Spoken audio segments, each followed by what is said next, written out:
आप सबको प्रभु यीशु मसीह के मीठे और मधुर नाम में जय मसीह की।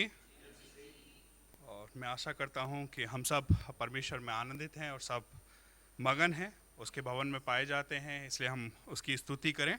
और जब हम आज की आराधना, उसकी प्रशंसा, उसकी बड़ाई के लिए मिले हैं, तो ज़रूरी है कि हम उसके वचन को आदर देते हुए भजन संहिता उसके 133 भजन उसका 133 उसको 1 आयत से लेकर 3 आयत तक हम इसको पढ़ेंगे।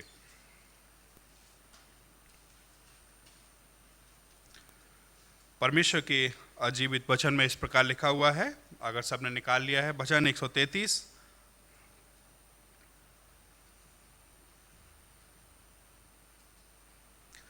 वचन में इस प्रकार लिखा हुआ है। देखो, यह क्या ही भली और मनोहर बात है कि भाई लोग आपस में मिले रहें। यह तो उस उत्तम तेल के समान है जो हारून के सिर पर डाला गया था और उसकी दाढ़ी पर बहकर उसके वस्त्र की छोर तक पहुंच गया। हेमरोन की उस ओस के समान है जो सिय्योन के पहाड़ों पर गिरती है। यहोवा ने तो वही सदा के जीवन की आशीष ठहराई है। यह परमेश्वर का वचन है। आइए अपने स्थान पर बैठें और एक क्षण अपनी आंखों को बंद करें और आइए हम प्रार्थना करें कि परमेश्वर आज की आराधना में हमारी सहायता, हमारी मदद करे। जीवित और अनुग्रहकारी पिता परमेश्वर, हम आपके चरणों के समीप आते हैं। धन्यवाद देते हैं खुदा कि आपने हमें पीछे पूरे हफ्ते पिता परमेश्वर आपने संभाला है। प्रभु, आपने हमारी सहायता की है और प्रभु आप हमें यहाँ पर लेकर आए हैं। इस करुणा, इस दया के लिए प्रभु हम आपका हृदय से धन्यवाद देते हैं खुदावन। प्रभु, हम धन्यवाद देते हैं कि प्रभु ये एक और दिन आपने हमारे जीवनों में जोड़ा। तमाम हमारे अजीज प्रभु, हो सकता है जिन्होंने प्रभु आज के दिन को ना देख पाया हो, लेकिन प्रभु तेरी दया, तेरी करुणा प्रभु ऐसी रही कि प्रभु आपने इस दिन को हमारे हृदय, हमारे जीवनों में जोड़ा है, ताकि प्रभु हम आपके भवन में आएँ, आपके नाम को ऊंचा उठाएं। प्रभु दया करे, आप सहायता करें। आराधना के प्रत्येक भाग को, शुरू से अंत तक के भाग को प्रभु हम आपके हाथों में सौंपते हैं। चाहे प्रभु वो वर्शिप हो, चाहे पिता परमेश्वर प्रभु आपके वचन हो, चाहे पिता परमेश्वर प्रभु आपकी महिमा के लिए प्रभु जो भी चीज़ की जाती हैं। पिताजी, हम आपसे प्रार्थना करते हैं कि आपकी उपस्थिति प्रभु इस जगह पर होने पाए और हम सब मिलकर प्रभु एक ही नाम को ऊंचा उठाने पाएँ, जो सिर्फ और सिर्फ प्रभु आपका नाम है। प्रभु आप दया करें, आप सहायता करें, आप मदद करें। जितने भी लोग प्रभु रास्ते में हैं, जिन्होंने ये मन बनाया है कि प्रभु हम आपके भवन में आएँ, प्रभु आप सुरक्षित उनको लेकर आएँ। पिता, जितने लोग हमारे साथ में ऑनलाइन में जुड़े हुए हैं, पिता हम उनके लिए भी प्रार्थना करते हैं कि प्रभु आप उन पर भी दया करें, सहायता करें। प्रभु जो भी विचारों को प्रभु वो लेकर आते हैं और उन्होंने सोचा है, पिता आप उनकी बातों को, उनके हृदय को जानते हैं। प्रभु आप उनकी प्रार्थनाओं को सुने और होने दे पिता परमेश्वर, वो आप में आशीष पाने पाए। हम धन्यवाद देते हैं। आगे के समय को आपके हाथों में देते हुए प्रार्थना प्रभु यीशु मसीह के नाम से मांगते हैं, आमीन। यह समय है कि हम वर्शिप के माध्यम से परमेश्वर की महिमा करें। सबको जय मसीह। प्रभु के भवन में आप सभी का स्वागत है। आइए हम जब उसके भवन में हैं तो क्यों ना हम उसकी आराधना मिलकर एक साथ उसकी प्रशंसा करें। इस गीत को गाते हुए, यीशु का नाम है सारी जमीन। यीशु का नाम है सारी जमीन पर, जिससे हम पाते उद्धार। यीशु का नाम है सारी जमीन पर, जिससे हम पाते उद्धार। वो दुनिया में आया, लहू बहाया, मुक्ति जहां को दिया। वो दुनिया में आया, लहू बहाया, मुक्ति जहां को दिया। हमको बचाने, मुक्ति दिलाने, यीशु सलीब पर हुआ। हमको बचाने, मुक्ति दिलाने, यीशु सलीब पर हुआ। सिर्फ यीशु का नाम है सारी जमीन पर, जिससे हम पाते उद्धार। सिर्फ यीशु का नाम है सारी जमीन पर, जिससे हम पाते उद्धार।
एक ही नाम है और वो नाम है यीशु का नाम।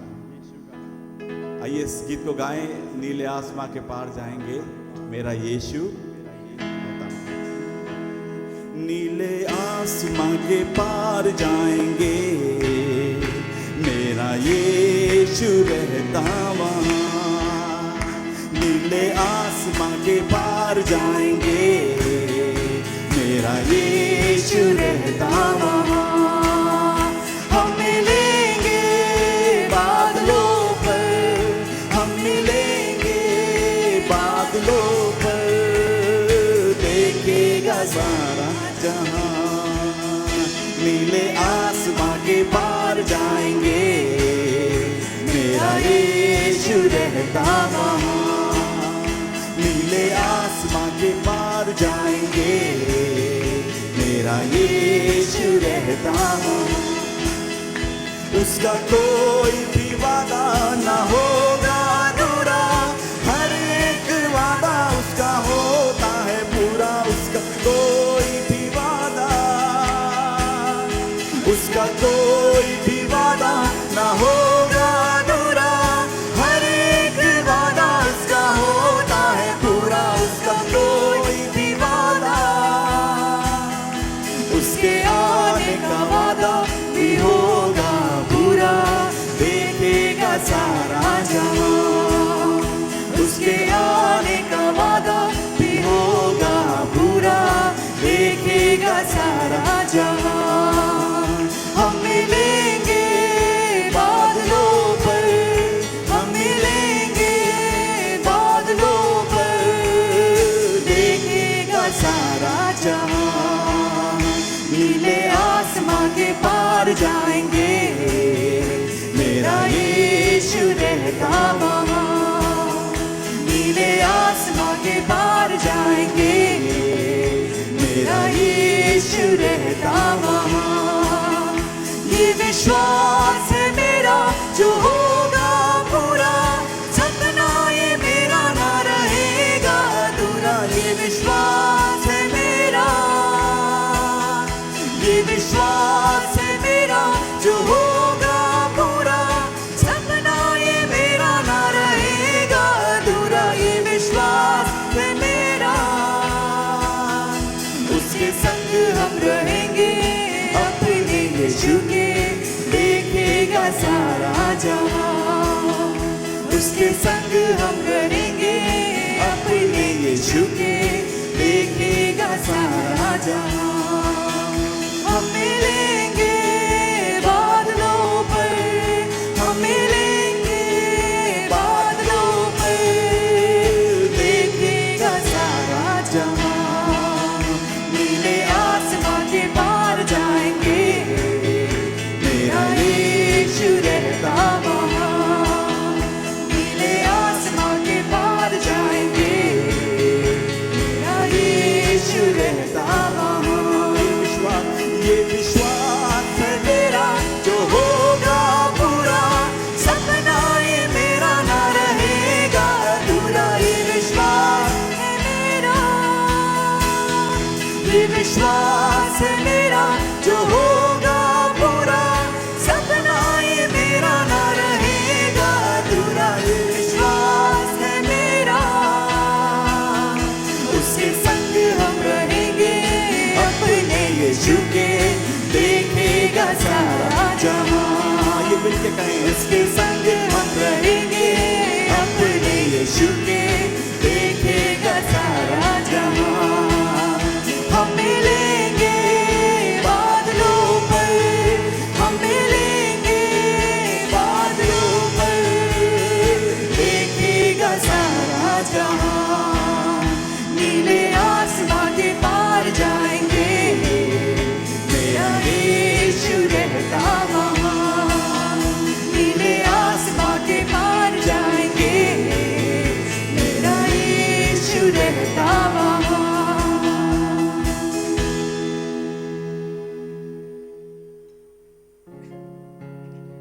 परमेश्वर का वचन बताता है कि जितने उसकी आराधना करना चाहते हैं वो आत्मा और सच्चाई से उसकी क्या करें, आराधना करें। आइए इस गीत को गाएं, दिल से आराधना करूं मैं, इस जुबान से नाम तेरा ही लूं। दिल से आराधना करूं मैं, इस जुबां से नाम तेरा ही लूं मैं, पूरे दिल से आराधना करूं मैं, इस जुबां से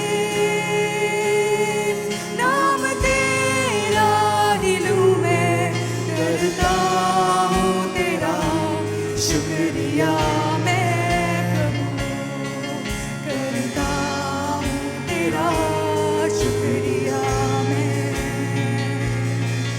करता हूँ तेरा शुक्रिया मैं प्रभु, करता हूँ तेरा शुक्रिया मैं, तेरे फजल में, तेरी दया में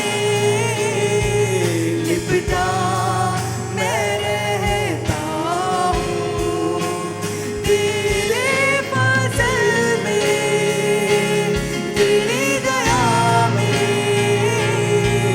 लिपटा मैं रहता हूँ, मैं रहता हूँ, मैं रहता हूँ।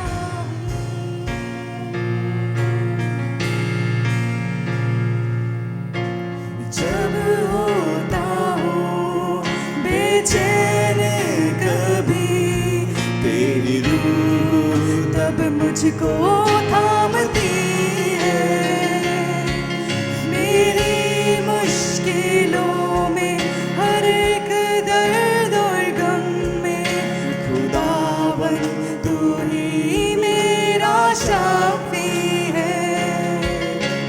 जब होता हूँ बेचैन कभी, तेरी रूह तब मुझको थामती है, मेरी मुश्किलों में, हर एक दर्द और गम में, खुदावन तू ही मेरा शाफी है, करता हूँ तेरा शुक्रिया मैं प्रभु, करता हूँ तेरा शुक्रिया मैं, करता हूँ तेरा शुक्रिया मैं प्रभु, करता हूँ तेरा शुक्रिया मैं, तेरे फजल में, तेरी दया में लिपटा मैं रहता हूँ, तेरे फजल में, तेरी दया में लिपटा मैं रहता हूँ, मैं रहता हूँ, मैं रहता हूँ।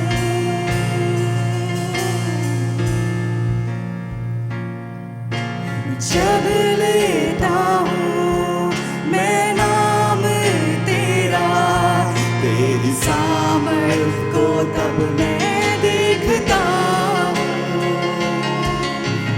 तुझसे मिली हर बरकत मुझे, महफूज तेरे संग में रहता हूँ। जब लेता हूँ मैं नाम तेरा, तेरी सामर्थ को तब मैं देखता हूँ,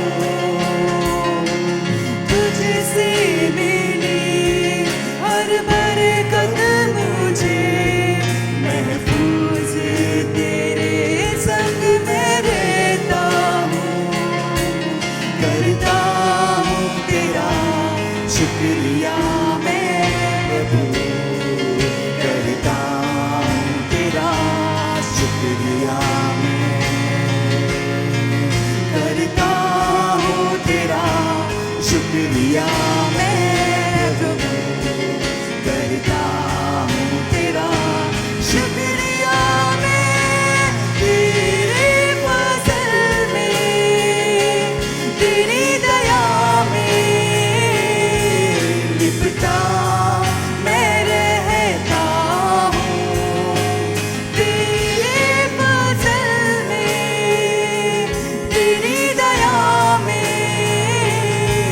लिपटा मैं रहता हूँ, मैं रहता हूँ, मैं रहता हूँ।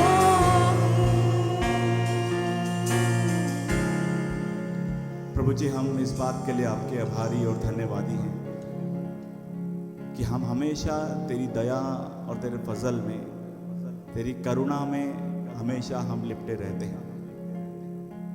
और ये सब इसलिए हुआ प्रभु क्योंकि तूने हमसे प्रेम किया है, तूने चाहा कि हम तेरे साथ बने रहें, आपने हमें सिखाया कि किस तरह से हम तेरे साथ बने रहें। इसके लिए प्रभु हम तेरे आभारी और धन्यवादी हैं। धन्यवाद देते प्रभु इस आराधना के लिए और तेरी उपस्थिति के लिए, प्रभु यीशु के नाम मांगते हैं, आमीन। प्रभु जी, हृदय से हम आपको धन्यवाद देते हैं कि आप पवित्र परमेश्वर हैं। आपके जैसा ना तो कोई स्वर्ग में है ना इस पृथ्वी पर। प्रभु, हम धन्यवाद देते हैं कि प्रभु आपने हमें आपका पवित्र वचन दिया, और जो प्रभु हमें बताता है, और जिस प्रकार से प्रभु आपके पवित्र वचन में लिखा है कि हर बात में परमेश्वर को धन्यवाद दो। प्रभु, आपके वचन में लिखा है भजन संहिता 103 के 1 और 2 पद में, हे मेरे मन यहोवा को धन्यवाद, हे मेरे मन यहोवा को धन्य कहें और उसकी करुणा को कभी ना भूलना। प्रभु, हम धन्यवाद देते हैं कि प्रभु आपने पूरे पिछले सप्ते हम सबको संभाला। प्रभु, आशीषें दी। प्रभु, हम इसके लिए तेरा धन्यवाद करते हैं पिता। धन्यवादित हैं पिताजी, आपने केयर ग्रुप की सभाओं को सफल किया। प्रभु, धन्यवाद करते हैं मिड डे मील और इवनिंग प्रेयर के लिए कि प्रभु आपने इनमें अपने लोगों को जोड़ा। प्रभु, हम धन्यवाद करते हैं पिता। धन्यवाद करते हैं परमेश्वर, तमाम प्रकार की मौसमी बीमारियों से प्रभु आपने कलीसिया के प्रत्येक जन को संभाला। प्रभु, हृदय से हम धन्यवाद करते हैं पिता। हर एक बात में प्रभु हम आपको धन्यवाद देते हुए इस प्रार्थना को प्रभु यीशु के नाम मांगते हैं, आमीन।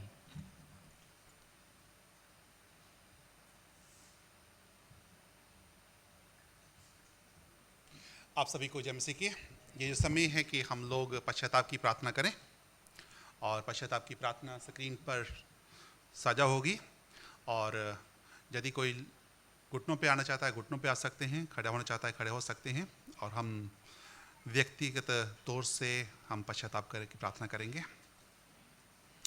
हे सर्वशक्तिमान और अनुग्रहकारी परमेश्वर, हम आपकी वे प्रजा हैं जो आपके पवित्र नाम की कहलाती हैं।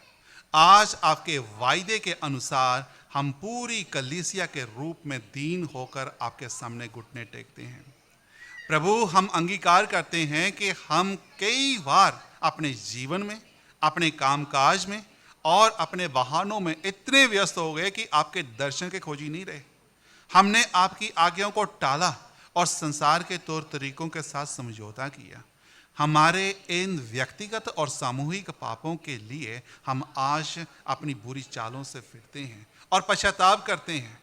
हे पिता, अपने वायदे के अनुसार स्वर्ग में से हमारी पुकार को सुनिए, हमारे पापों को क्षमा कीजिए और हमारी कलीसिया और हमारे परिवारों और हमारे जीवनों को मसीह के लहू से धोकर शुद्ध कर दीजिए।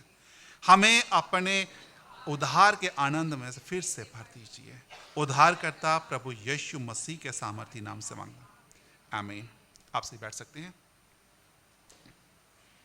यह समय है कि हम लोग पास्टरी प्रार्थना में जाएंगे। प्रभु, हम आपके नाम को धन्यवाद देते हैं कि आपने हमारी कलीसिया में बच्चे, जवान, दंपति और कलीसिया के बुजुर्गों को दिया। प्रभु, आप हमारी कलीसिया के प्रत्येक विश्वासी के विश्वास की रक्षा करें प्रभु, ताकि वे अपने विश्वास में मजबूत बनते जाएं प्रभु। प्रभु हम आपसे दुआ करते हैं खास करके उन सभी के लिए जो मौसमी बीमारियों से ग्रस्त हैं प्रभु, आप उन्हें चंगाई दे प्रभु और होड़ दे प्रभु, कि वे भले चंगे होकर प्रभु आपके नाम की गवाही को देने वाले हो सकें प्रभु। हम इस समय प्रार्थना करते हैं पास्टर विनोद की मम्मी के लिए, पास्टर अंकुर की मम्मी के लिए, बहन सपना की मम्मी के लिए, बहन अर्णिमा की मम्मी के लिए, सुशील अंकल के लिए, भाई राम स्वरूप की पत्नी के लिए और उनकी बेटी इशिका के लिए। मैं दुआ करता हूँ प्रभु पीटर अंकल के लिए, मैं दुआ करता हूँ प्रभु भाई लाल जी और उनकी पत्नी बहन अनीता के लिए, मैं दुआ करता हूँ बहन मीना के लिए, मैं दुआ करता हूँ बहन कामनी के लिए, मैं दुआ करता हूँ भाई सोमनाथ की बहन के लिए, मैं दुआ करता हूँ सोनी डैनियल और उनकी मम्मी के लिए, मैं दुआ करता हूँ प्रभु भाई दीपक के पापा और उनकी मम्मी के लिए, मैं दुआ करता हूँ नेहा के पापा के लिए और उनकी मम्मी के लिए, मैं दुआ करता हूँ प्रभु बहन लिडिया के लिए, मैं दुआ करता हूँ बहन भावना के लिए, बहन रेखा के लिए, बहन लक्ष्मी की बेटी प्रार्थना के लिए, बेटे हर्ष के लिए। मैं दुआ करता हूँ पिता परमेश्वर कि प्रभु आप इन सब को चंगाई दे प्रभु, ताकि होने दे कि ये भले चंगे प्रभु और आप में स्वस्थ पाए जा सके प्रभु। प्रभु हम आपके नाम को धन्यवाद दें प्रभु। प्रभु इस समय हम प्रार्थना करते हैं पिता परमेश्वर खास करके उन लोगों के लिए जो आत्मिक रूप से बीमार हैं प्रभु। प्रभु मैं दुआ करता हूँ कि आप अपने वचन की ज्योति को प्रभु उन पर चमका प्रभु, और पिता परमेश्वर होने दे कि उस ज्योति में प्रभु वे आपको देखने वाले हो सकन, और पिता परमेश्वर प्रभु वे आपकी ओर मुड़ने वाले हो सकन। प्रभु आप अगुवाई, आप सहायता, आप मदद करें प्रभु, अपनी महिमा प्रभु आप पिता परमेश्वर प्रभु हमारे द्वारा ले प्रभु। इस समय हम प्रार्थना करते हैं खास करके आने वाले कार्यक्रम के लिए प्रभु, हम प्रार्थना करते हैं यूथ रिट्रीट के लिए, मसीह संगीत संध्या के लिए प्रभु। मैं दुआ करता हूं कि इन कार्यक्रम पे प्रभु हम आपके बड़ी आशीष को मांगते हैं प्रभु, और होने दे पिता परमेश्वर कि कई लोग प्रभु आपके वचन से तैयार होने वाले हो सकन और आपकी ओर मुड़ने वाले हो सकन प्रभु। इस समय हम प्रार्थना करते हैं उन भाई बहनों के लिए जो आज पहली बार प्रभु हमारी कलीसिया में आए हैं, जब प्रभु ऑनलाइन प्रभु हमें सुन रहे हैं प्रभु। मैं दुआ करता पिता परमेश्वर प्रभु यदि उनका भी कोई प्रार्थना का विषय है प्रभु, तो प्रभु आप सुने, क्योंकि प्रभु आपका वचन कहता है हे थके मंदे और बहुत से दबे लोगों मेरे पास हो, मैं तुम्हें विश्राम दूंगा। प्रभु मैं दुआ करता हूँ कि होने दे कि उन पर अनुग्रह कर प्रभु, ताकि प्रभु वे आप में भले चंगे और स्वस्थ पाए जा सके प्रभु। प्रभु इस समय हम प्रार्थना करते हैं खास करके अपनी सारी कलीसियाओं के लिए। मैं दुआ करता हूँ हिंदी, इंग्लिश, नेपाली, सोनिया बिहार की कलीसिया के लिए। मैं दुआ करता हूँ देहरादून, लखनऊ, चंदौली, रांची, चंडीगढ़, जयपुर, भोपाल, रायपुर, जम्मू, पटना, गुवाहाटी, हैदराबाद और अन्य सारी कलीसियाओं के लिए जहाँ पर प्रभु अलग अलग जगहों पर जो चलाई जाती हैं प्रभु। मैं दुआ करता हूँ पिता परमेश्वर प्रभु कि होने दे कि जब आज आपका वचन बोया जाता प्रभु, मैं दुआ करता हूँ कि वो वचन बहुतायत से फलवंत होने वाला हो सके प्रभु। कई लोग प्रभु आप अपने गुनाहों से प्रभु पश्चाताप करने वाले हो सकें और आपकी ओर मुड़ने वाले हो सकें प्रभु। प्रभु इस समय प्रार्थना करते हैं उन भाई बहनों के लिए जिनके पास जीविका का साधन नहीं है प्रभु। प्रभु आप उन्हें जीविका का साधन दे प्रभु। प्रभु हम प्रार्थना करते हैं पिता परमेश्वर प्रभु जो किसी कारणवश आज कलीसिया में नहीं आ पाए हैं प्रभु, मैं दुआ करता पिता परमेश्वर के प्रभु होने दे कि आने वाले समय में प्रभु हम फिर से मिलकर और आपके साथ प्रभु हम आराधना करने वाले हो सकें प्रभु। प्रभु इस समय हम प्रार्थना करते हैं प्रभु उन बहनों के लिए जो गर्भवती हैं प्रभु, हम खास करके दुआ करते हैं बहन गायत्री के लिए और बहन मृदुला के लिए। प्रभु मैं दुआ करता पिता परमेश्वर के प्रभु होने दे कि ये दोनों बहनें प्रभु को जो प्रभु आपने आशीष दी है प्रभु, प्रभु होने दे कि जो बच्चे प्रभु इनके पेट में प्रभु पूर्ण ग्रोथ करने वाले हो सकन प्रभु, और पिता परमेश्वर जो समय आपने ठहराया नियुक्त समय पे प्रभु वे इस दुनिया में आने वाले हो सकन प्रभु।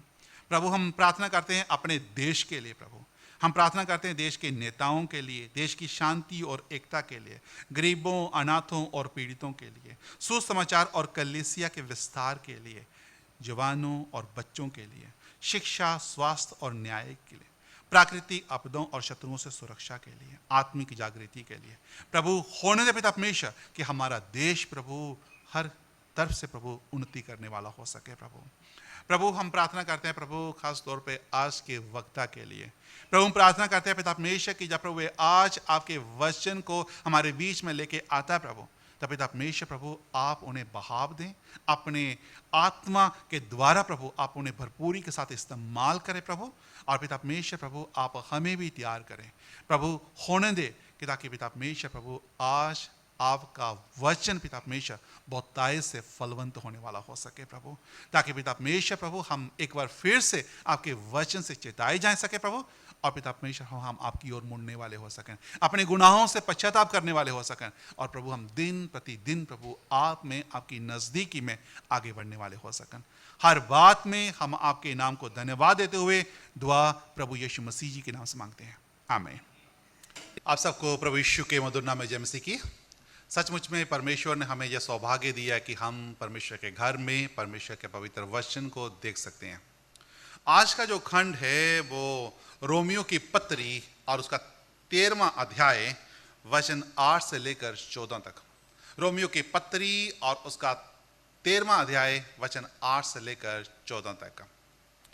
आइए हम परमेश्वर के वचन को आदर देते हुए अपने जगहों पे खड़े हो जाएं और परमेश्वर के पवित्र वचन को हम अपने हाथों में लेंगे और हम एक साथ इस खंड को पढ़ेंगे। यहां पर इस तरह से लिखा हुआ है, आपस के प्रेम को छोड़ और किसी बात में किसी के कर्जदार ना हो, क्योंकि जो दूसरों से प्रेम रखता है उसी ने व्यवस्था पूरी की है। क्योंकि ये कि व्यभिचार ना करना, हत्या ना करना, चोरी ना करना, लालच ना करना, और इनको छोड़ और कोई भी आज्ञा हो तो सबका सारांश इस बात में पाया जाता है कि अपने पड़ोसी से अपने समान प्रेम रख। प्रेम पड़ोसी की कुछ बुराई नहीं करता, इसलिए प्रेम रखना व्यवस्था को पूरा करना है। समय को पहचान कर ऐसा ही करो, इसलिए कि अब तुम्हारे लिए नींद से जाग उठने की घड़ी आ पहुंची है, क्योंकि जिस समय हमने विश्वास किया उस समय के विचार से अब हमारा उद्धार निकट है। रात बहुत बीत गई है और दिन निकलने पर है, इसलिए हम अंधकार के कामों को त्याग कर ज्योति के हथियार बांध लें। जैसा दिन को शोभा देता है वैसे ही हम सीधी चाल चलें, ना कि लीला करीड़ा और पियक्कड़पन में, ना व्यभिचार और लुचपन में, और ना झगड़े और डाह में, वरन प्रभु यीशु मसीह को पहन लो और शरीर की अभिलाषाओं को पूरा करने का उपाय ना करें। ये परमेश्वर का पवित्र वचन है। आप अपनी जगह पे बैठ जाएं। आइए हम दुआ करें। प्रभु, हम आपके नाम को धन्यवाद देते हैं, जब आपने आज मौका दिया कि हम आपके पवित्र वचन को देखें। तो प्रभु, आज आप इन वचनों के द्वारा हमसे बोलें प्रभु, बातचीत करें प्रभु, ताकि यहां पर बैठा हुआ हर एक जन आपकी बड़ी महिमा को देखने वाला हो सके प्रभु।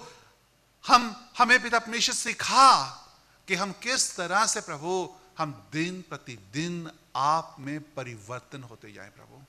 आप हमारी अगुवाई कर प्रभु।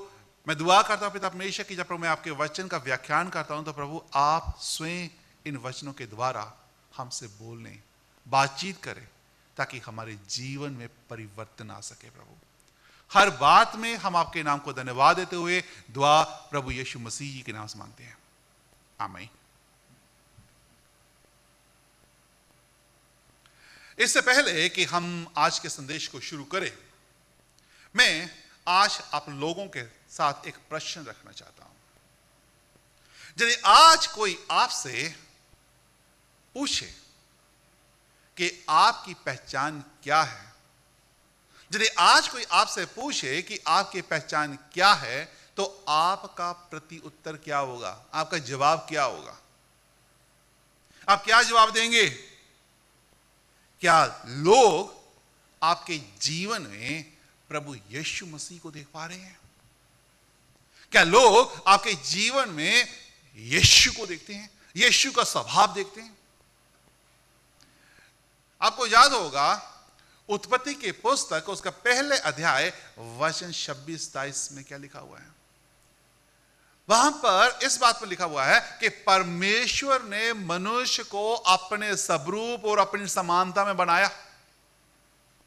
लेकिन प्रश्न आता है, क्या वो स्वरूप और वो समानता में हम परिवर्तन हो रहे हैं कि नहीं? जब हम इस खंड को देखते हैं तो जहां पर पौलुस हमें बताता है कि केवल मसीह होना काफी नहीं है, बल्कि हमें प्रभु यीशु मसीह को धारण करने की जरूरत है, धारण करने की आवश्यकता है। आज मैं जिस विषय पर आप लोगों से बातचीत करना चाहता हूं वो ये है कि प्रभु यीशु मसीह को धारण करो, प्रभु यीशु मसीह को धारण करो। यहां पौलुस प्रेरित प्रभु यीशु मसीह के जीवन के बारे में हमें बताता है। एक मसीह होने के नाते हमारे जीवन किस तरह से हमें जीना है उसके बारे में बताता है। जी ठीक उसी तरह से है जिस तरह से आज हम सुबह हमने क्या किया, अपने गंदे कपड़े उतारे और साफ सुथरे कपड़े पहन के आ गए। ये उसी तरह से है कि हमने पुराने कपड़ों को क्या है उतार दिया और नए कपड़ों को क्या है हमने पहन लिया। जब हम मसीह में आते हैं तो हमें क्या करने की जरूरत है कि हमें पुराना स्वभाव को अपने अंदर से बाहर और नए यानी मसीह के स्वभाव को अपने अंदर धारण करने की जरूरत है। क्या वास्तव में मसीह होने पर, जब मसीह पर विश्वास करने पर हमारे अंदर मसीह का स्वभाव आ रहा है कि नहीं? पहले समय में जब कपड़ों का बहुत बड़ा योगदान था, जो कपड़े थी वो मनुष्य की पहचान थी। जिस तरह से आज भी हम क्या देखते हैं, यदि बच्चों ने स्कूल यूनिफॉर्म पहनी होती है तो हम कहते हैं कि ये बच्चे स्कूल जा रहे हैं। यदि किसी ने डॉक्टर का कोट पहना हो तो हम उसको कपड़ों से पहचान जाते हैं कि ये डॉक्टर है। किसी ने वकील का कोट पहना होता तो हम उससे जान जाते हैं कि हाँ कि ये वकील है। यानी कि हम कपड़ों से उसकी पहचान करना शुरू कर देते हैं कि हाँ कि ये व्यक्ति वास्तव में क्या कर रहा है, किस तरह की, यानी कि वो किस तरह से अपने जीवन को निर्वाह कर रहा है। तो कपड़े जो है वो हमारी पहचान है। यदि हम धारण करने की बात करूं तो धारण करने का मतलब है कि अपने आप को कपड़े में पूरी तरह से ढक लेना।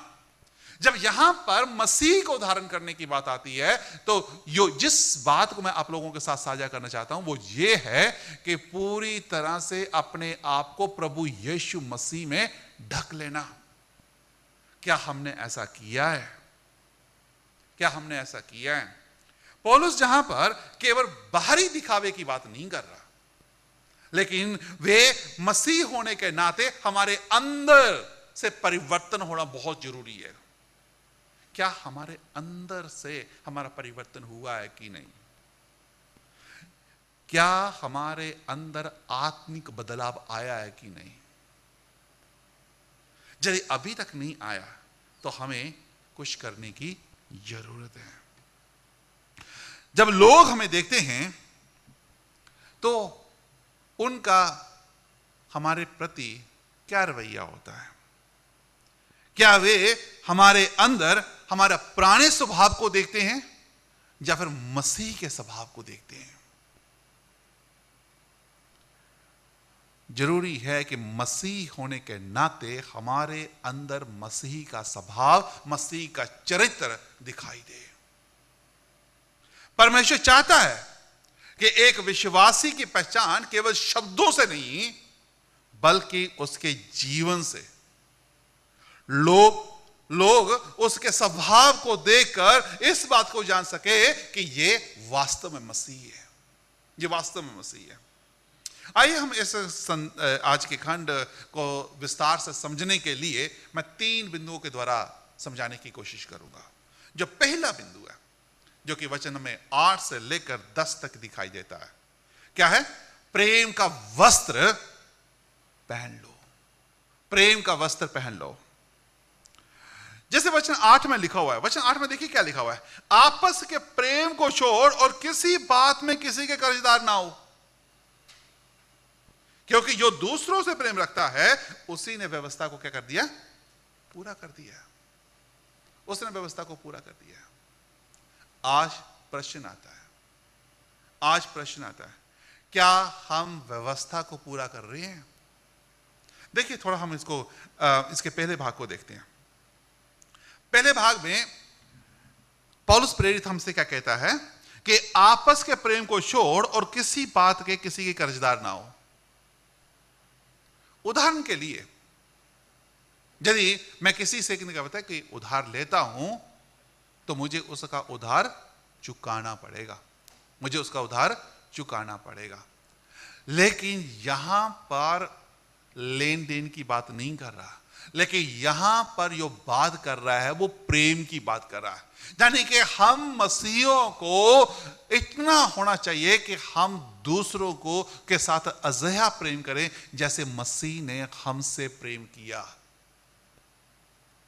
क्या वास्तव में हम मसीहियों के अंदर वो प्रेम दिखाई देता है कि नहीं? यदि नहीं तो जरूरी है कि वो प्रेम हमारे अंदर दिखाई दे, हमारे अंदर दिखाई दे। क्योंकि जब तक मसीह का प्रेम हमारे अंदर नहीं होगा तो हम क्या हैं? हम अधूरे हैं, हम अधूरे हैं। देखिए इसका दूसरा भाग कहां पे लेके जाता है, क्योंकि जो दूसरों से प्रेम रखता है उसी ने व्यवस्था को पूरा किया। यहां पर पौलुस प्रेरित हमें व्यवस्था में लेके जाता है, हमें व्यवस्था में लेके जाता है, हमें वहां पर लेके जाता है यहां पर मूसा ने हमें आज्ञाएं दी, 10 आज्ञाएं दी। 10 आज्ञाओं का प्रभु यीशु मसीह ने सारा अंश इस तरह से दिया। उन्होंने पहले 4 आज्ञाओं को परमेश्वर से प्रेम के बारे में बताया और दूसरी 6 आज्ञाओं को एक दूसरे से, अपने पड़ोसी से प्रेम करने के बारे में बताया। और उसी चीज को यहां पर पौलुस प्रेरित हमारे सामने लेके आता है। देखिए वचन 9 में क्या कहता है, लिखा हुआ, क्योंकि यह कि व्यभिचार ना करना, हत्या ना करना, चोरी ना करना, लालच ना करना, और इनको छोड़ और कोई भी आज्ञा हो तो सबका सारांश इसी में पाया जाता है कि अपने पड़ोसी से प्रेम रखो। पौलुस प्रेरित हमें आज इस बात को बता रहा है कि यदि हम आपस में प्रेम रखते हैं तो हमने वास्तव में व्यवस्था को पूरा कर दिया। यदि हम एक दूसरे के साथ प्रेम नहीं रखते तो हमने व्यवस्था को पूरा नहीं किया, हम अधूरे हैं। और यदि हम व्यवस्था को पूरा नहीं कर रहे तो कहीं ना कहीं पर क्या है, कहीं ना कहीं पे क्या है, खतरा है, कहीं ना कहीं पे खतरा है। पौलुस प्रेरित यानी कि जहां पर हमें लेके जाना चाहता है कि यदि हम एक दूसरे के साथ प्रेम करते हैं तो हम दूसरे की हानि नहीं कर सकते।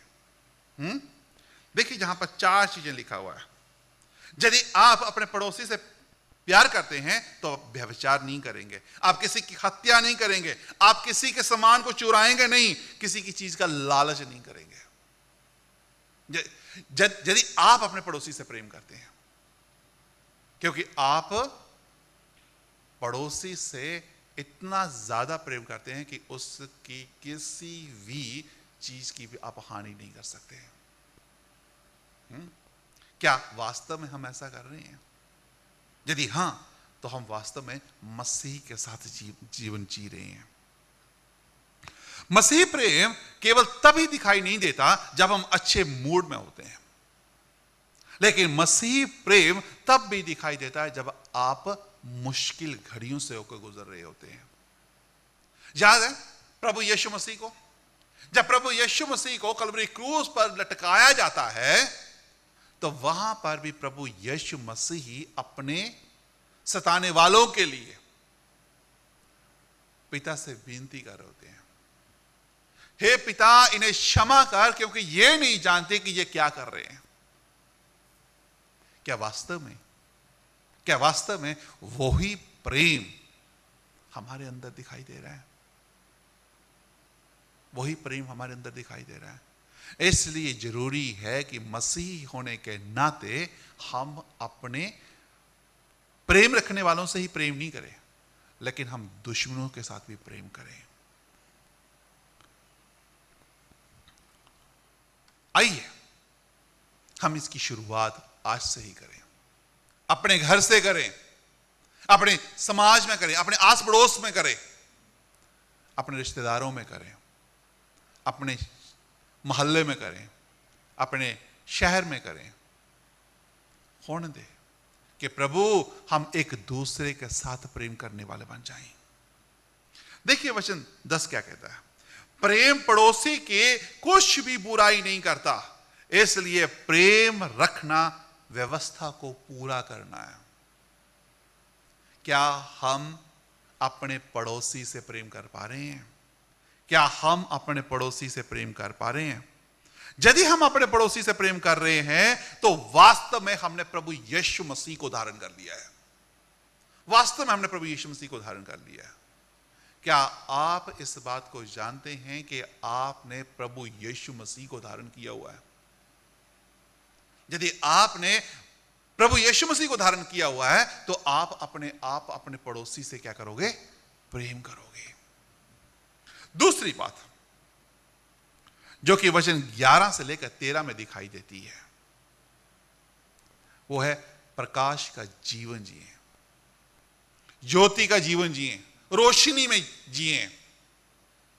यानी कि आपका जीवन पूरी तरह से पारदर्शी हो,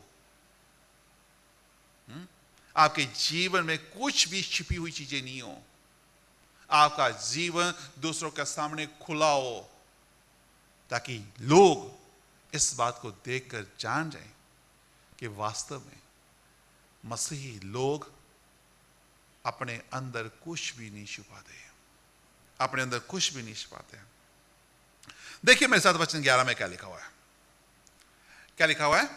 समय को पहचान कर ऐसा ही करो, इसलिए कि अब तुम्हारे लिए नींद से जाग उठने का समय आ पहुंचा। या नींद से जाग उठने की घड़ी आ पहुंची है। यहां पर पौलुस प्रेरित हमें जो समय की उसकी गंभीरता के बारे में बताता है। क्या आप उस समय की गंभीरता को देख पा रहे हैं? जब सुबह रोशनी होने से पहले ही हम क्या है उठना शुरू हो जाते हैं। क्यों? क्योंकि अब उजाला होने वाला है। उजाले में लोग सोते नहीं है, लेकिन क्या है होश में आना शुरू हो जाते हैं कि अब उठने का समय आ गया है, अब हमें कुछ करने का समय आ गया है। पौलुस प्रेरित यानी कि आप लोगों से, मसीहियों से इस बात को कह रहा है कि अब नींद से जाग उठने का समय आ पहुंचा है। अब हमारे लिए सोने का समय नहीं है। मसीहियों, यानी कि जिस बात को प्रभु यीशु पौलुस प्रेरित हमसे कह रहा है वो ये है कि अब आपको सोने की जरूरत नहीं है, अब आपको उठने का समय आ पहुंचा है। क्यों? क्योंकि रात जाती रही है। रात और दिन के बारे में मैं आपको बताना चाहता हूं, जिस तरह से यहां पर लिखा हुआ है वचन 12 में। क्या लिखा है? रात बहुत बीत गई है और दिन निकलने पर है, इसलिए हम अंधकार के कामों को त्याग कर ज्योति के हथियार बांध लें। रात यानी इस संसार के आत्मिक अंधकार को दिखाता है, पाप को दिखाता है, परमेश्वर से दूरियों को दिखाता है। पौलुस प्रेरित इस बात को कह रहा है कि अब पाप से निकलने का समय आ गया है। रात बीत गई है, अब रोशनी हो गई है। रोशनी जो या दिन जो जिस बात का प्रतीक है कि प्रभु यीशु मसीह ने अपनी ज्योति को आप पर उंडेल दिया है। परमेश्वर ने अपने वचन से आपके जीवन में वो ज्योति चमका दी है। परमेश्वर ने अपने वचन को आप पर प्रकट कर दिया है। परमेश्वर ने अपने वचन के द्वारा आपको यह बता दिया है कि क्या गलत है, क्या सही है। परमेश्वर ने अपने वचन के द्वारा आपको बता दिया है कि हमें अंधकार से अब रोशनी की ओर जाना है। क्या हम उस अंधकार से ज्योति की ओर आ रहे हैं कि नहीं? क्या उस अंधकार से हम ज्योति की ओर आ रहे हैं कि नहीं? जरूरी है कि यदि हम प्रभु यीशु मसीह को धारण करना चाहते हैं तो हमें ज्योति में आने की जरूरत है। पौलुस हमें चेतावनी देता है कि आत्मिक रूप से सोया रहना जो है वो खतरनाक है। एक सोया हुआ व्यक्ति वास्तव में सच्चाई से बेखौफ होता है, दूर होता है, उसको सच्चाई के बारे में कोई भी जानकारी नहीं होती। लेकिन ये वचन हम मसीहियों को के लिए जो सोए हुए हैं उनको जगाने के लिए, ताकि हम भी जाग जाएं, ताकि हम भी अपने अंधकार के कामों को छोड़कर मसीह के पीछे चलें। क्या हम ऐसा करेंगे?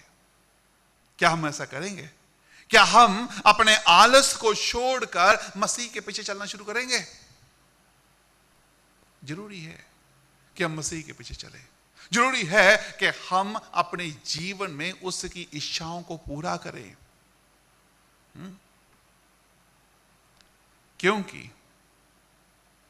क्योंकि प्रभु यीशु मसीह का आने का समय निकट है। जब वो आएगा तो क्या हम उसका सामना कर पाएंगे? आज जरूरी है कि हम अपने आप से यह प्रश्न पूछें कि यदि यीशु मसीह इस समय अचानक आ जाए तो क्या मैं जो देख रहा हूं, जो सोच रहा हूं,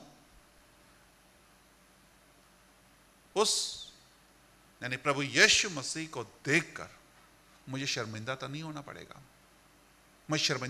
पड़ेगा? क्या मैं अपने जीवन में जो कर रहा हूं उसको करने के बावजूद जब प्रभु यीशु मसीह आए तो क्या मुझे उसके सामने शर्मिंदा तो नहीं होना पड़ेगा? इसलिए भाइयों और बहनों, प्रभु यीशु मसीह की ज्योति में चलो, परमेश्वर के वचन में चलो, क्योंकि परमेश्वर का वचन ही है जो आपको ज्योति में ले आ सकता है। प्रकाश में चलने का मतलब है कि हमारा जीवन पूरी तरह से पारदर्शित हो जाए, जिसमें हमारे अंदर का अंधकार छिप ना सके, अंधकार में पाप वो छिप ना सके, बल्कि उजागर कर सके। इसलिए जरूरी है कि मसीह को धारण करने के लिए आपको दूसरों के सामने खोलने की जरूरत है।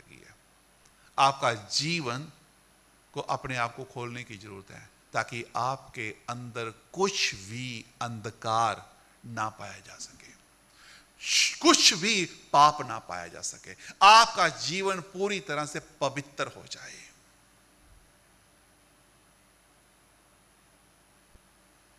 वचन 13 हमें इसी बात को कहता है। देखिए वचन 13 क्या लिखा हुआ है। जैसा दिन को शोभा देता है वैसा ही हम सीधी चाल चले, ना कि लीला क्रीड़ा, पियक्कड़पन में, व्यभिचार में, लुचपन में, और ना झगड़े और ढा में। यदि आपके अंदर मसीह की ज्योति होगी तो आप ऐसे ऐसे पापों से पूरी तरह से अपने आप को दूर कर देंगे। ये आप अपनी सामर्थ्य से नहीं कर सकते। जरूरी है कि मसीह की सामर्थ आपके जीवन को बदल दे, और उसने तो हमें क्या किया? अपनी आत्मा को दिया है। किस लिए?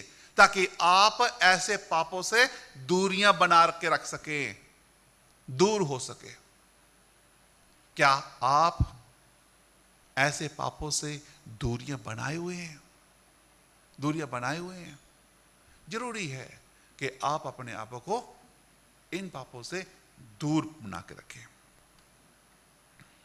जल्दी से हम तीसरे बिंदु को जाएंगे। तीसरा बिंदु है मसीह के समान बने, जो कि वचन 14 में हमें दिखाई देता है। वचन 14 में लिखा हुआ है, वर्ण प्रभु यीशु मसीह को पहन लो और शरीर की अभिलाषाओं को पूरा करने का उपाय ना करो। यदि मैं दूसरे शब्दों में कहूं कि पूरे खंड का ये निचोड़ है, जिस पे क्या है पौलुस प्रेरित हमें लेके जाना चाहता है। ये इस खंड में जो चीज ऊपर हो रही है उसके रहस्य को हमारे सामने रख देता है। देखिए वचन 14 के पहले भाग में क्या लिखा है, बन प्रभु यीशु मसीह को पहन लो। यीशु मसीह को पहन लेने का मतलब है कि हमारा उठना बैठना, हमारा बोलना चालना, हमारा सोचना बिल्कुल प्रभु यीशु मसीह की तरह हो जाना चाहिए। जिस तरह से प्रभु यीशु मसीह ने अपने जीवन को जिया उसी तरह से हमारा जीवन जीने का तरीका हो जाना चाहिए। हमारे अंदर प्रभु यीशु मसीह की नम्रता, प्रभु यीशु मसीह की दया, प्रभु यीशु मसीह जिस तरह से प्रार्थना करते थे वैसे ही हमारा जीवन प्रार्थना में प्रभु यीशु मसीह के आज्ञाकारिता में हम अपने जीवन को जिए। तभी हमें कोई देखकर ये कहेगा कि ये वास्तव में प्रभु यीशु मसीह के लोग हैं, ये मसीही लोग हैं, ये मसीही लोग हैं, क्योंकि इन्होंने मसीह को धारण किया हुआ है, इन्होंने अपने आप को मसीह में छुपा लिया है। क्या वास्तव में लोग हमें देखकर ये कहेंगे कि ये मसीही लोग हैं, ये मसीही लोग हैं, इन्होंने मसीह को धारण किया हुआ है, इन्होंने अपने आप को मसीह में छुपा लिया है। जरूरी है कि लोग हमारे जीवनों को देखकर ये कहें कि ये मसीही लोग हैं। इसके दूसरे भाग में और शरीर की अभिलाषाओं को पूरा करने का उपाय ना करो। क्या कहना चाह रहा है पौलुस जहां पर? पौलुस जहां पर मसीहो आपको चेतावनी दे रहा है, चेतावनी दे रहा है। चेतावनी क्या दे रहा है? कि शरीर की अभिलाषाओं को पूरा करने का उपाय ना करो। शरीर का अर्थ है कि अपना पुराना पापी स्वभाव जो हमें बार बार गलत करने पर उकसाता रहता है, उससे हमें क्या है? बचने की जरूरत है। उससे हमें बचने की जरूरत है। हमारे अंदर हमारा पापी स्वभाव नहीं, लेकिन हमारे अंदर हमारा मसीह स्वभाव हम पर क्या है? प्रभुता करे, प्रभुता करे। यानी कि जब हमारे अंदर मसीह का स्वभाव प्रभुता करेगा तो हम पाप से, पापी जीवन से हम अपने आप को क्या करेंगे? दूरियां बना लेंगे। उपाय करने का अर्थ है कि पाप के लिए कोई भी मौका या कोई भी दरवाजा हमें खुला ना छोड़ें। अपने सारे दरवाजों को जिनसे हम क्या पाप करते हैं उनको बंद कर दें। उदाहरण के लिए सोशल मीडिया, आपको यदि ये सोशल मीडिया वहां पर लेके जाता है जहां पर आप गलत आपके मन में विचार आते हैं, तो इससे बढ़िया है कि आप सोशल मीडिया से अपने आप को दूरी बना लें। यदि आपका कोई दोस्त आपको गलत राह पर लेके जाना चाहता है तो आप उससे बचें। यदि आप ऐसी चीजों का इस्तेमाल कर रहे हैं जो आपको आपके परमेश्वर से दूर लेके जाते हैं, तो आपको अपने आप को बचाने की जरूरत है, बचाने की जरूरत है। क्यों? क्योंकि आपको ये सारे दरवाजे बंद करने हैं। ज्यादा प्रभु यीशु मसीह ने क्या कहा? यदि तेरी आंख तुझसे पाप करवाती है तो आंख को क्या निकाल कर काना होकर या अंधा होकर जीवन में प्रवेश करना तेरे लिए उत्तम है। यदि तेरा हाथ तुझसे जो पाप करवाता है और तुझे क्या है नरक की आग में ले जाता है, तो इससे बेहतर क्या है? टुंडा होकर जीवन में प्रवेश करना तेरे लिए अच्छा है।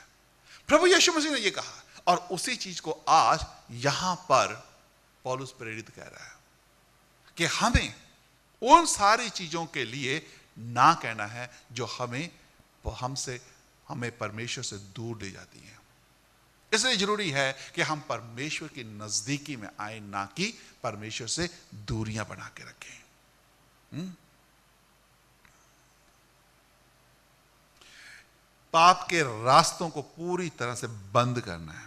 उन सभी चीजों को अपने जीवन से काट दो जो आपके आत्मिक जीवन को कमजोर करती हैं। क्या आप ऐसा करेंगे? क्या आप ऐसा करेंगे? जरूरी है कि आप इसको अपनी सामर्थ्य से नहीं कर सकते, आपको प्रभु यीशु मसीह के सामर्थ्य की जरूरत है। आपको प्रभु यीशु मसीह की सामर्थ्य की जरूरत है। क्या आप ऐसा करेंगे? जरूरी है कि हम प्रभु यीशु मसीह से इस सामर्थ्य को लें। इसलिए आप निरंतर परमेश्वर की अगुवाई में, यानी कि परमेश्वर के वचन में, प्रार्थना में अपने जीवन को व्यतीत करें, तभी आप बच पाएंगे। अन्यथा आप कहीं ना कहीं आप गिर जाएंगे और आप अपने परमेश्वर से दूर हो जाएंगे। आज हम अपने साथ क्या ले जा सकते हैं? 3 प्रश्नों को मैं आप लोगों के साथ रखूंगा। जो पहला प्रश्न है, क्या लोग मेरे जीवन में यीशु मसीह के प्रेम को देख पा रहे हैं? क्या लोग, क्या हमारे पड़ोसी, क्या मेरे अंदर, या क्या मेरे परिवार के सदस्य मेरे अंदर मसीह के प्रेम को देख पा रहे हैं? दूसरा प्रश्न, क्या मैं अंधकार के पापों को छोड़कर प्रकाश में चल रहा हूं कि नहीं? कि मसीह होने के बावजूद भी, यहां पर बैठने के बावजूद भी हम अंधकार में काम कर रहे हैं, तो वास्तव में हम मसीह को धारण किए हुए नहीं है। इसलिए जरूरी है कि हम अंधकार में कामों को छोड़कर ज्योति के काम करें। तीसरा प्रश्न, क्या मैं प्रतिदिन प्रभु यीशु मसीह को धारण किए हुए हूं? जो प्रभु यीशु मसीह को धारण करना, वो एक बार धारण करना नहीं है, हर दिन, प्रतिदिन, हर समय, हर घड़ी, हर पल हमें प्रभु यीशु मसीह को धारण करने की जरूरत है। कहीं ऐसा ना हो कि प्रभु यीशु मसीह से दूर चले जाएं और हम गिर जाएं। प्रभु यीशु मसीह चाहता है कि हम पूर्ण रीति से प्रभु यीशु मसीह को धारण कर लें। जो अंतिम बात मैं आप लोगों से कहना चाहता हूं, जिसको हमें याद कर लेना चाहिए, मसीह होने का प्रमाण केवल चर्च में जाना नहीं है, बल्कि प्रतिदिन प्रभु यीशु मसीह को धारण करने और उसके समान बढ़ने का, या उस में जीवन जीने का एक कार्य है। मसीह होने का प्रमाण केवल चर्च में जाना नहीं, बल्कि प्रतिदिन प्रभु यीशु मसीह को धारण करके उसके समान जीवन जीना है। क्या हम ऐसा करेंगे? क्या हम ऐसा करेंगे? तभी आप मसीह को धारण कर पाएंगे, तभी आप मसीह को धारण कर पाएंगे। परमेश्वर आप सभी को आशीष दे। आइए हम दुआ करें। प्रभु, हम आपके नाम को धन्यवाद देते हैं आज के इस मौके के लिए, जिसमें प्रभु आपने हमसे बातें की कि हम किस तरह से प्रभु यीशु मसीह को धारण कर सकते हैं। प्रभु, आप हमारी अगुवाई कर प्रभु, ताकि हम पूर्ण रीति से आपको दिन प्रतिदिन, हर समय, हर पल आपको धारण किए हुए हैं। आप हमारी अगुवाई कर, आप हमारा मार्गदर्शन कर प्रभु, ताकि हम आपकी अगुवाई में, आपकी उपस्थिति में होकर चलने वाले हो सकें। प्रभु, आप पिता परमेश्वर प्रभु हमारे अंदर वो प्यास, वो पिता परमेश्वर भूख दे, ताकि प्रभु हम आपके वचन को के साथ संगति करने वाले हो सकें, डेली आपकी उपस्थिति में रहने वाले हो सकें, प्रार्थना में समय व्यतीत करने वाले हो सकें। आप हमारी अगुवाई, हमारी सहायता, हमारी मदद कर प्रभु। धन्यवादी हैं कि आपने हमसे बातें की। धन्यवादी हैं प्रभु कि आपने हमें फिर से चेताया। धन्यवाद के साथ प्रार्थना प्रभु यीशु मसीह जी के नाम से मांगते हैं, आमीन।